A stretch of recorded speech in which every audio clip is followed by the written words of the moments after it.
to Mommy Ann and Andre Vlog. Today, I have another recipe na pwede kong i-share sa inyo. Napakasimple at sulit na sulit. Pwedeng-pwede niyong gawin sa inyong mga bahay. Kaya, eto na ang ating mga ingredients.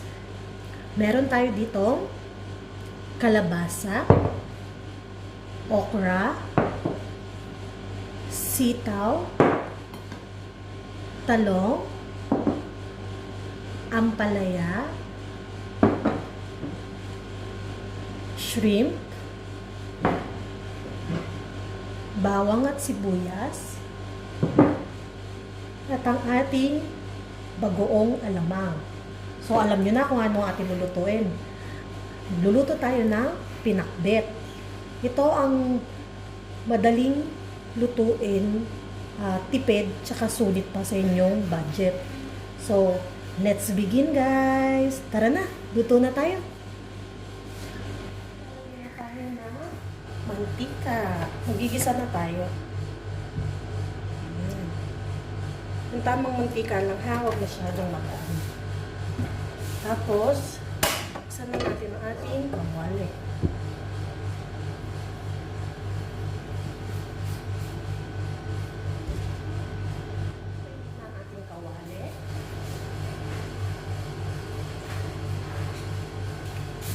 Yan, isa na natin ating bawang at sibuyas.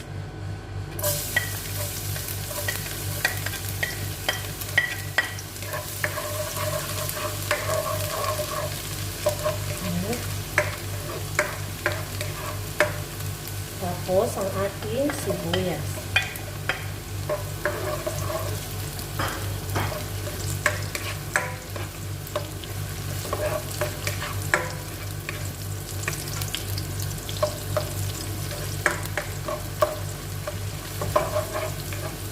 Hintayin lang natin mag-golden brown yung ating sibuyas at bawang.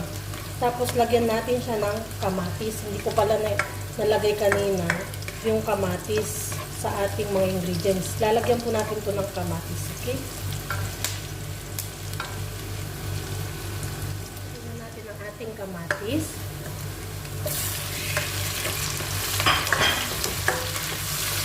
Gisa lang natin siya guys.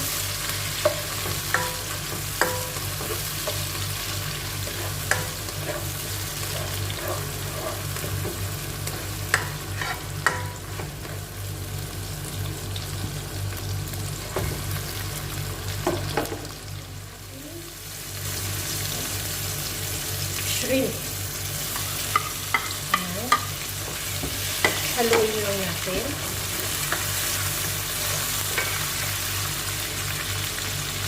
Buburan natin ng konting asin lang para magkaroon ng lasa yung shrimp. Saka natin siya lagyan ng paminta. Guys, napakadali lang ng recipe nito. Promise.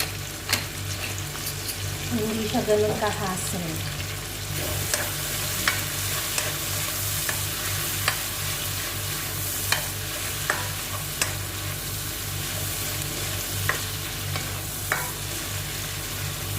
Hintayin lang natin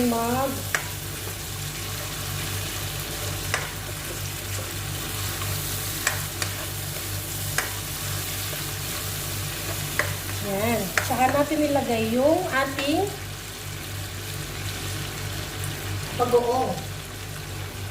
Ay! Sorry. Ating bagoong.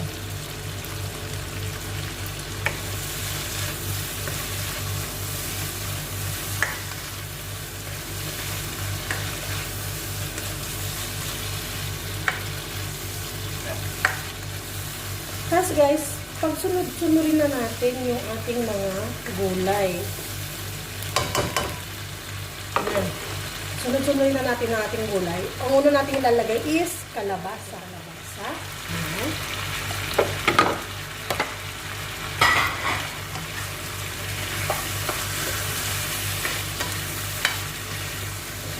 Tapos guys, lagyan natin ng konti lang ha, konting tubig, mga 5 spoon. 5 spoon lang yung tubig.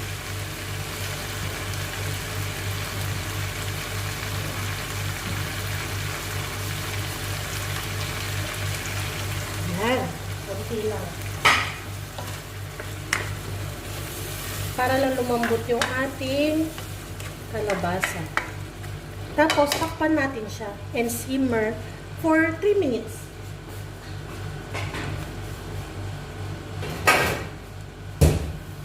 Yan. Takpan muna natin and simmer it for 3 minutes. Medyo malambot na yung ating kalabasa. Kaya muna ko yung kalabasa kasi siya yung pinakamatigas sa kanila. Lagyan na natin ang ating sitaw.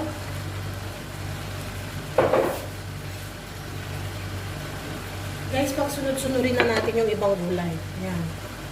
Ating ampalaya, okra,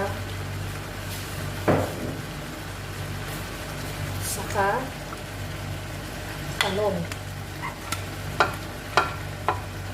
Ayan.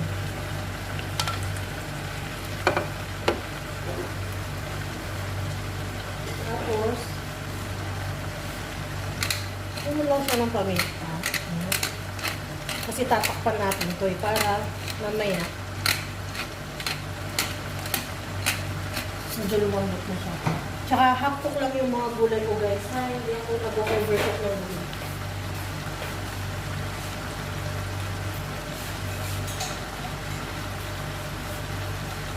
Tapos lagyan pa natin siya ng magong sa ibabaw. Ayan.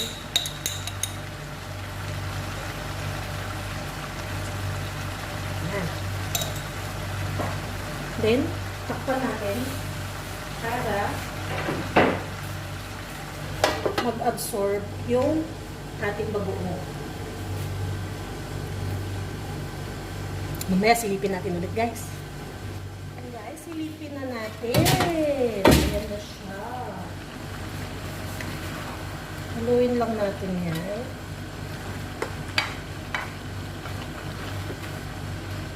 Diba? Lalagyan natin yung talong para lumambot. Tapos guys, pwede nyo na siyang tikman kung okay na yung lasa. Titikman ko siya. Sarap! Ilagyan ko siya ng konting tubig kasi para mas gusto ko kasi sa pinakabit yung may konting sabaw kaysa yung dry.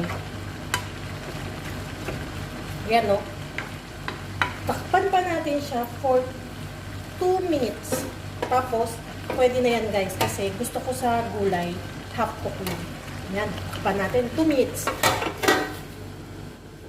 Try na natin ang ating gulay. Wow! Ayan guys, so luto na siya. Ayan, pwede na tayo mag-prepare, mag-plating.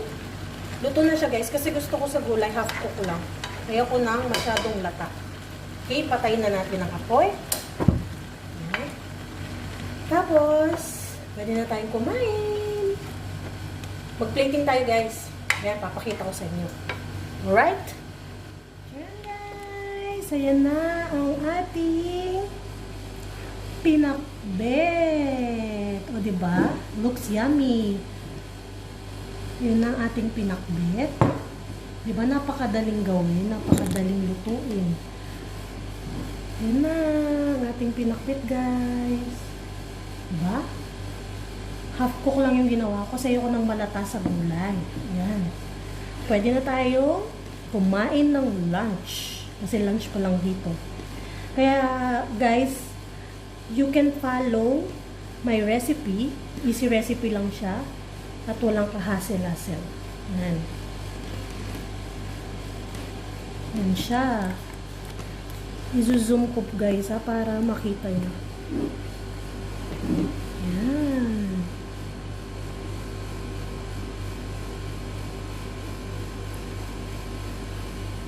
Thank you guys for watching my another cooking tutorial for today.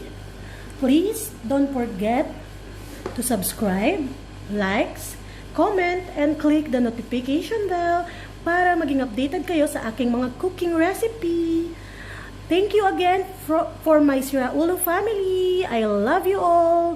Thank you guys. See you next time on my cooking tutorial.